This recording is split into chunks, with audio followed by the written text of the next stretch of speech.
Welcome back, everybody, to another deep dive. This time we're diving into an issue that's been making headlines lately, the surge in dengue fever cases, and specifically the outbreak in Argentina and other parts of the world.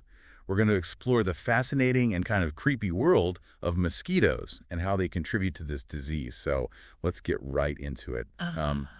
I think it's safe to say most people are familiar with mosquitoes, those pesky biters that ruin our summer evenings. Yeah, those bloodsuckers. But there's so much more to these creatures than meets the eye. They've been around for a very, very long time, like about 190 million years. That's even longer than the dinosaurs. Oh, wow, 190 million years. So they were buzzing around back when T-Rex was roaming the earth. They were, and they've survived multiple mass extinctions, including the one that wiped out the dinosaurs. Talk about resilience. It's incredible how they've managed to adapt and survive for so long. Yeah, their adaptability is amazing. They've evolved alongside mammals and birds, and unfortunately, over time, some viruses that originally infected animals jumped to humans through these mosquitoes. Is that how dengue fever spread to humans? It's a possibility.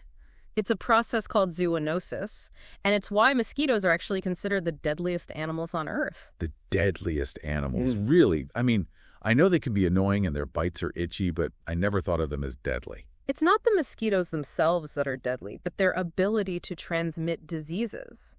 They're responsible for an estimated 725,000 to 2 million deaths every year from diseases like dengue, malaria, Zika, and yellow fever. Wow. Those numbers are startling. To put that in perspective, that's like more than all the deaths from sharks, crocodiles, and hippos combined. And some scientists believe that mosquitoes have likely killed almost half of all humans who have ever existed. That's a truly sobering statistic. So let's talk about dengue fever. It's a viral illness, right? Right, and it's caused by 4 different versions of the virus called serotypes. And unfortunately, you can get dengue up to 4 times once with each serotype. So getting it once doesn't make you immune. Oh, no, and to make matters worse, subsequent infections can actually be more severe. That's definitely not something I want to experience multiple times. So what are the symptoms of dengue? What should people be aware of? Well, the symptoms can vary from person to person, but they commonly include high fever, headache, fatigue, nausea, vomiting, and a rash. But one of the most distinctive symptoms is intense muscle and joint pain, so intense that some people call it breakbone fever. Breakbone fever. Yikes, that sounds awful. I can see why people would call it that. It can be incredibly debilitating, and in some cases, dengue can progress to a severe form called dengue hemorrhagic fever, which is characterized by bleeding, organ failure, and even shock, and that can be life-threatening. So it's important to take this seriously. So if someone is experiencing these symptoms, can they spread it to others, like a cold or the flu? No, dengue is only transmitted through the bite of an infected mosquito, specifically the Aedes aegypti mosquito. It can't be spread directly from person to person. Okay, so it's all about this particular mosquito, the Aedes aegypti. Are these guys like the supervillains of the mosquito world? What makes them so good at spreading diseases? Well, they've got a few things working in their favor. First, they love to live in urban environments close to humans. Second, they are active during the day, unlike some mosquito species that only come out at night. And third, they prefer to breed in containers of standing water, which are common around homes. So things like flower pots, buckets, bird baths. Exactly. Even something like an old tire filled with rainwater could become a breeding ground. Yes, any container that can hold water can turn into a mosquito nursery. So we've got these Aedes aegypti mosquitoes lurking around, potentially carrying dengue. But what is it about us humans that attracts them in the first place? Why are we their preferred target? Well, it's actually only the females that bite. So the males are off the hook. Yes, the males are content feeding on nectar. The ladies are the troublemakers. They need our blood to develop their eggs. I see. So they're not just being mean. They're driven by a biological imperative. But what attracts them to us specifically is a combination of factors. They're drawn to our body odor, specifically lactic acid, which we release when we sweat. I guess they don't find the smell as appealing as we do. They're also attracted to the carbon dioxide we exhale, especially when we're active or exercising. And certain bacteria on our skin can also attract them. So basically, if you're sweaty, breathing heavily, and have the wrong kind of bacteria on your skin, you're a mosquito magnet. It's not that simple, but those factors can make some people more attractive to mosquitoes than others. Makes sense. And I've always wondered this. Why do mosquitoes always seem to go for the angles? Is it because they're closer to the ground?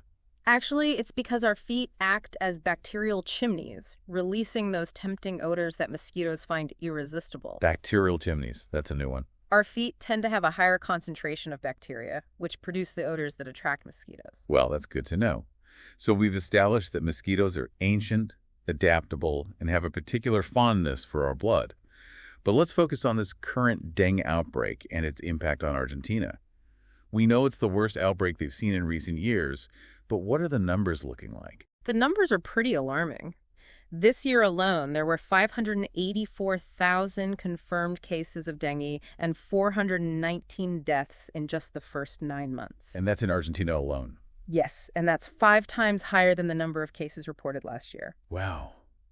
Those are staggering numbers. Why is Argentina being hit so hard right now? Is it just bad luck, or are there other factors at play? It's not just bad luck, it's a combination of factors that are contributing to this outbreak. Climate change is playing a significant role. As temperatures rise, mosquitoes can thrive in new areas and their breeding season becomes longer. So as the planet warms, the mosquito problem is only going to get worse. That's a real concern. Another factor is urbanization. Densely populated areas provide ample breeding grounds for mosquitoes, especially if there's inadequate sanitation and water management. It sounds like a perfect storm of conditions creating this outbreak. Warmer temperatures, more people living in close proximity, and standing water everywhere. It's a mosquito paradise. Yes, it's a complex issue with no easy solutions. And as if the outbreak itself wasn't enough to worry about, there's also a lot of misinformation circulating about dengue, especially online. People are always looking for quick fixes or miracle cures, but unfortunately, a lot of what's out there is just plain wrong. That's right. It's important to rely on credible sources of information and be wary of anything that sounds too good to be true. Absolutely. So let's take a minute to debunk some of these common myths. What about ivermectin?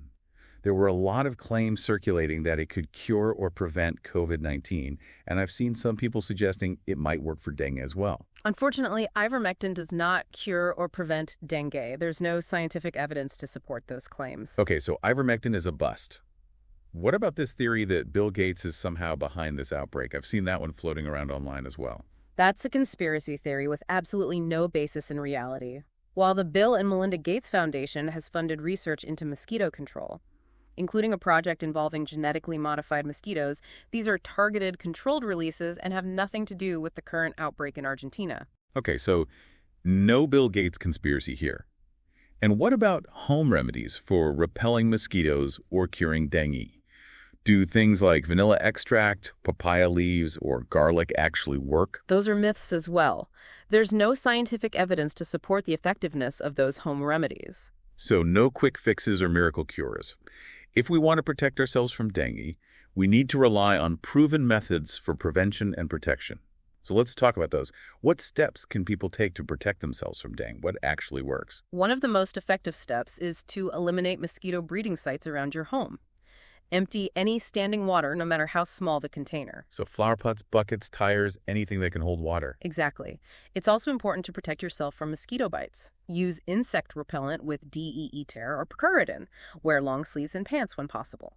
And consider using mosquito nets, especially at night. And what about those mosquito-repelling candles or ultrasonic devices? Do those work? The effectiveness of those methods is debatable. There's limited scientific evidence to support their effectiveness. So it's better to stick with the tried and true methods like repellent and protective clothing. What about fogging? Doesn't that kill mosquitoes? Fogging can kill adult mosquitoes, but it's a temporary solution and not very effective in the long run. Plus, it can have negative environmental impacts. I see, so it's not a sustainable solution. Right. But there is some good news on the prevention front. There's a new dengue vaccine that's proven to be safe and effective, especially for people who've already had dengue. Oh, wow. A vaccine, that's great news. I didn't know there was a vaccine for dengue. It's relatively new, and it's recommended for people who had dengue and anyone ages 945, regardless of past exposure.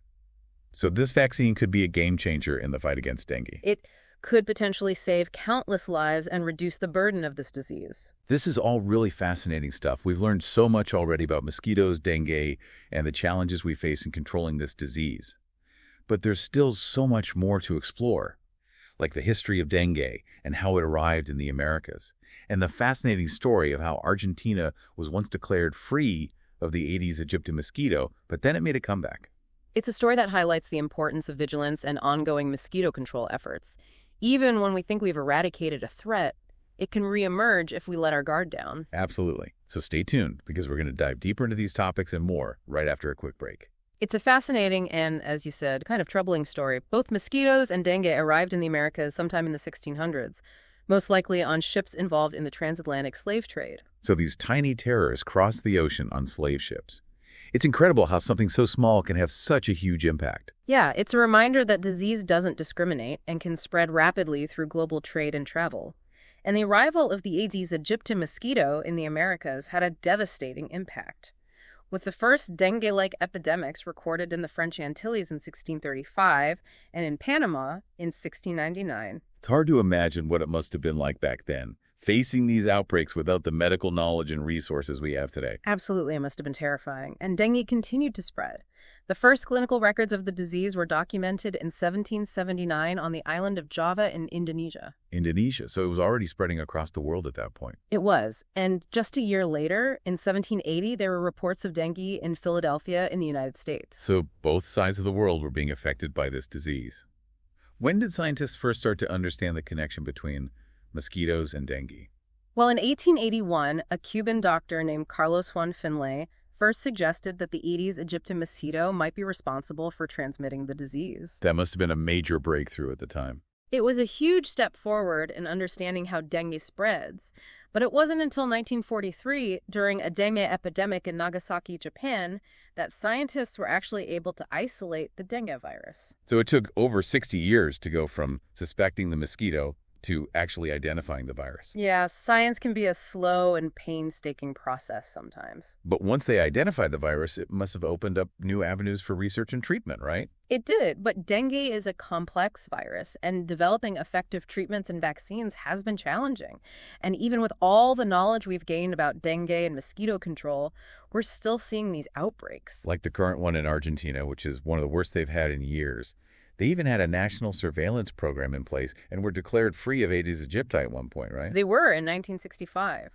But complacency and a decline in control measures allowed the mosquito to be reintroduced to South America in the 1980s. Wow, so even after eradicating it, they weren't able to keep it out for good. It's a reminder that we can't let our guard down.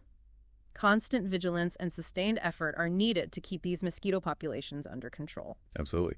So how did the mosquito find its way back to Argentina after being eradicated? They believe that Aedes aegypti eggs were transported on imported tires from Japan. Tires from Japan. That's a long way to travel. It is, but it shows how easily these mosquitoes can spread through global trade. And once they're introduced to a new area, they can quickly establish themselves if the conditions are right. So when did dengue make its comeback in Argentina? By 1993, the Aedes aegypti mosquito had reached Buenos Aires, and in 1997, the first indigenous cases of dengue appeared in Salta, with over 8,000 cases reported. So within a few years of the mosquito's return, dengue was back with a vengeance. It was, and from 1997 to 2008, thousands of confirmed dengue cases were registered in Argentina, and the mosquito's presence continued to spread to other provinces. It seems like once the mosquito reestablished itself, the spread of dengue was inevitable. Unfortunately, yes.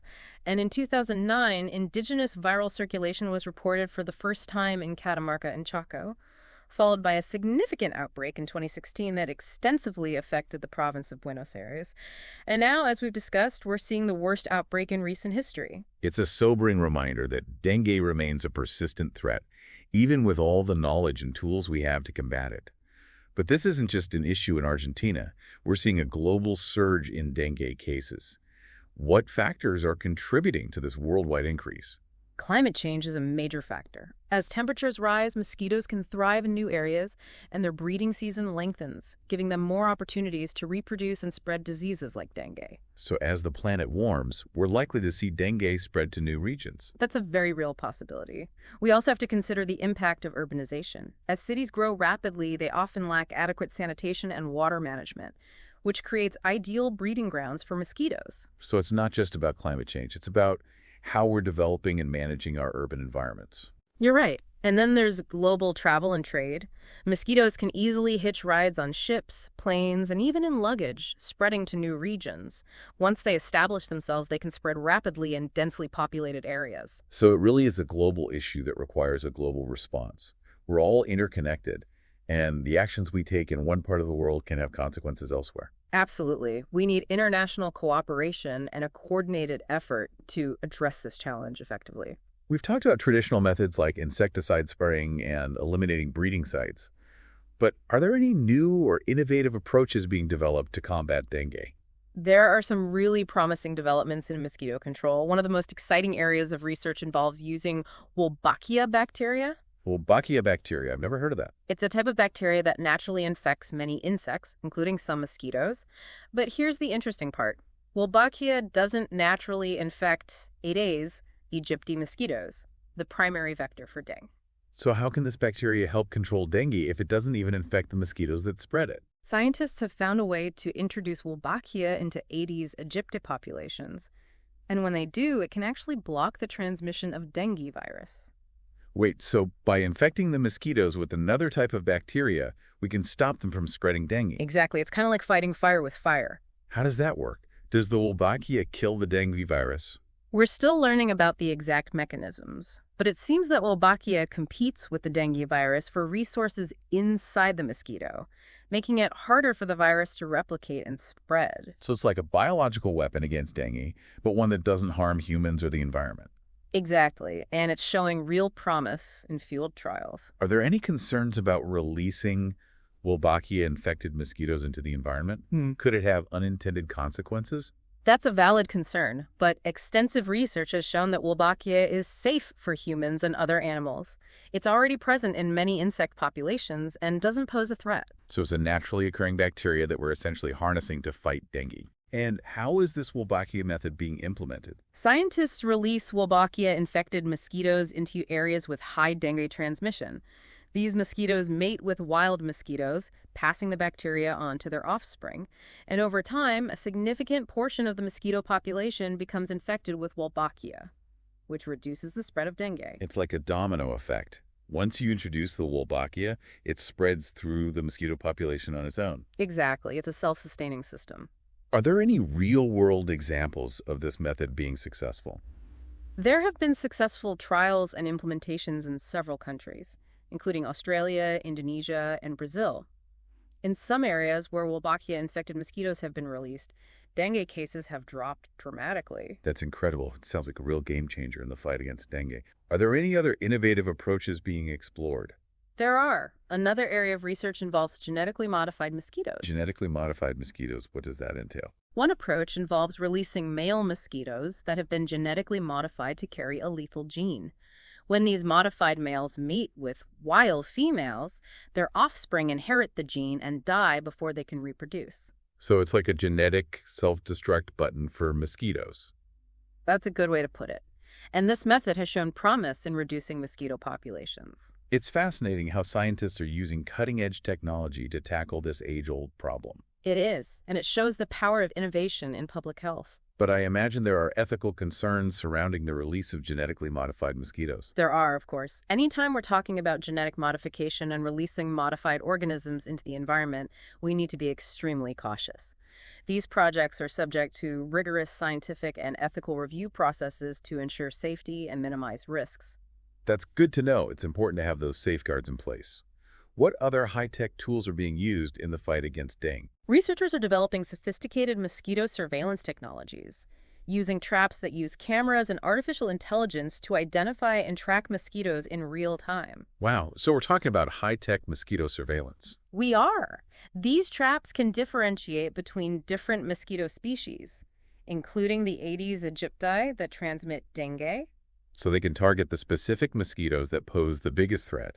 That's right. And the data collected from these traps can help pinpoint areas where mosquito control efforts are most needed. It's like having a real-time map of mosquito activity. Exactly. And that information can be used to guide targeted interventions, like insecticide spraying or the release of Wolbachia-infected mosquitoes. So we're using technology to make our mosquito control efforts more efficient and effective. Precisely. These advancements are remarkable. It's amazing to see how far we've come in our understanding of mosquitoes and our ability to control them. It is, but it's important to remember that technology is only part of the solution. We can't rely solely on high-tech approaches. Traditional methods like eliminating breeding sites and using personal protection remain crucial. So it's a multi-pronged approach, combining the best of both worlds. Exactly. We need to use all the tools in our arsenal to combat this threat effectively. Well, this has been a truly eye-opening conversation. We've explored the history of mosquitoes and dengue, the factors driving the current outbreak, and the innovative strategies being used to fight back. It's clear that this is a complex issue with no easy solutions, but it's encouraging to see the progress being made. I agree, and it's important to remember that we all have a role to play in preventing dengue. Absolutely. From individual actions to global cooperation, we all need to work together to address this challenge. But before we wrap up, I want to ask you one more question. After learning about all these amazing advances in mosquito control, I'm curious, what are some of the challenges in actually implementing these technologies, especially in developing countries where dengue is most prevalent? That's a great question, and it's an important one. One of the biggest challenges is cost. Implementing these technologies, especially at scale, can require significant financial resources, and many developing countries simply don't have the budget to invest in these programs. So even if the technology exists, it's not always accessible to those who need it most. That's right, and that's a problem. Another challenge is infrastructure. Some of these technologies, like the mosquito traps with cameras and AI, require a reliable power supply and internet access to function properly. And those things aren't always available in remote or underserved areas. So it's not just about developing the technology, it's also about ensuring that it can be implemented effectively in the real world. Exactly, and that requires careful planning, community engagement, and a commitment to sustainable solutions. I see. So it's a multifaceted challenge that goes beyond just the science. It does, and it requires a holistic approach that considers the social, economic, and environmental factors at play. This has been such an insightful conversation. Thank you for sharing your expertise with us and for shedding light on this important issue. It's been my pleasure, and I hope our listeners have found this deep dive informative and engaging. I'm sure they have, and I hope it inspires them to learn more about dengue and take steps to protect themselves and their communities. And that brings us to the end of our deep dive. Thank you for joining us on this journey into the world of mosquitoes and dengue. We hope you've learned something new and feel empowered to take action. Until next time, stay curious, stay informed, and stay bite-free. So before the break, we were talking about some pretty cutting-edge stuff like genetically modified mosquitoes. Can you tell us a bit more about how that works? I'm still trying to wrap my head around it. Sure, it's actually pretty straightforward. Scientists have developed male mosquitoes that carry a lethal gene. When these males mate with wild females, their offspring inherit the gene and die before reaching adulthood. Oh, so it's like a built-in self-destruct button. Exactly, and because only female mosquitoes bite and transmit diseases, releasing these modified males doesn't pose any risk to humans. That makes sense. But are there any concerns about releasing genetically modified organisms into the environment? Won't that mess things up? There are always potential risks when dealing with genetic modification. That's why these projects undergo rigorous testing and are closely monitored to ensure they don't have any unintended consequences. So it's not just a matter of releasing them and hoping for the best. There's a lot of science and oversight involved. Definitely. We need to be responsible and make sure we're not creating new problems while trying to solve existing ones. Speaking of new problems, I imagine public perception is another challenge. It is. Some people are understandably wary of genetic modification, even when it's for a beneficial purpose like disease control. Right. It's important to address those concerns and have open conversations about the science and the potential benefits and risks. I agree. Transparency and community engagement are crucial. You also mentioned earlier those high-tech mosquito traps that use cameras and artificial intelligence. Those sound straight out of a sci-fi movie. Can you tell us more about those? They are pretty amazing. These traps can actually identify and track mosquitoes in real time. They can differentiate between different species, including the Aedes aegypti that transmit dengue. So they're smart enough to ignore the harmless mosquitoes and focus on the ones we need to worry about. Exactly, and the data they collect can help create a real-time map of mosquito activity, which is incredibly valuable for guiding control efforts. It's like having a mosquito surveillance network. You could say that. That's amazing. It seems like we're really entering a new era of mosquito control. I think so. But even with all these high-tech advancements, it's important to remember that the basics still matter. Things like eliminating breeding sites around our homes and using personal protection, those are still crucial for preventing dengue. So it's a combination of high-tech and low-tech solutions. Right. We need to use every tool at our disposal. Well, this has been a fascinating deep dive. We've learned so much about mosquitoes, dengue, and the efforts to control this disease. It's a complex issue, but it's encouraging to see the progress being made. It is, and I hope our listeners feel empowered to take action. Me too. Even small steps like emptying standing water or wearing repellent can make a big difference. Thanks for joining us on this journey, and we'll see you next time for another deep dive.